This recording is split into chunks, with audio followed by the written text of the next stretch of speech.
It's day 11, and our question today on RPG A Day is the weirdest game you have ever played. Newman, who's going to be taking this one for us?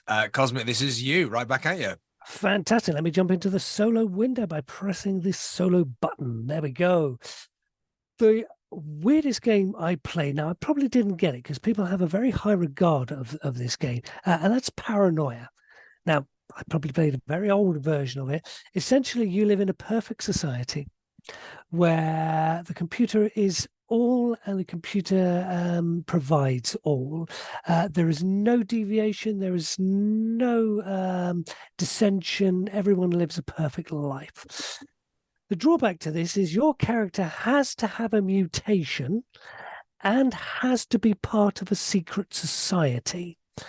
You are sent on missions. You all start off in red sector, and then if you progress up, if you last to getting into yellow sector, you're doing something wrong. But essentially, it's red, yellow, blue sector, green, the various things.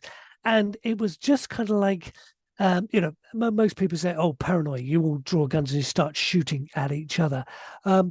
But if you get into the world of it, and you're not allowed to go outside, but invariably the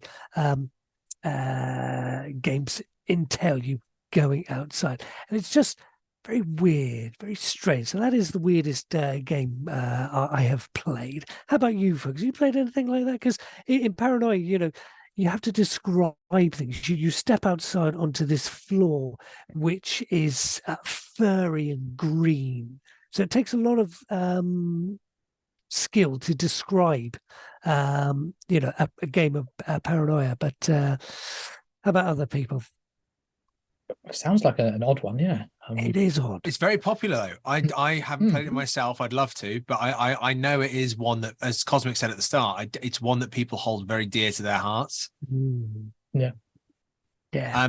I can't think of anything that I've played that's been so significantly weird. I've played some Savage Worlds, but the weirdness from that, I think, either game came from either the GM or the setting. So we've played some that, we played one that was like a real kind of sci-fi-esque traditional, what is it? Reclamation of a ship that's kind of lost, and we use the Savage Worlds kind of because it's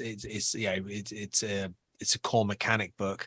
But then we also played one which was really weird, but was actually absolutely superb in the fact that it was, you were invited to a party in a French almost kind of castle, and it was all very dapper, and you all had your own agenda, and classically, which was a fantastic trap that we all fell into, was the horrific host of the party, who we all naturally assumed was the bad guy and stopped him. He was actually the person who was holding back the gate that had all the horrible monsters in it, and then after we'd kind of sorted him out, hell broke loose. But because hell broke loose, it became really just abstract in how we played and how we dealt with the monsters, because it wasn't like, it wasn't like there was no combat. It was insane in the membrane, as a famous band would once say. That does sound very, very weird. That's day 11 of RPG A Day. Let's see what tomorrow brings for us.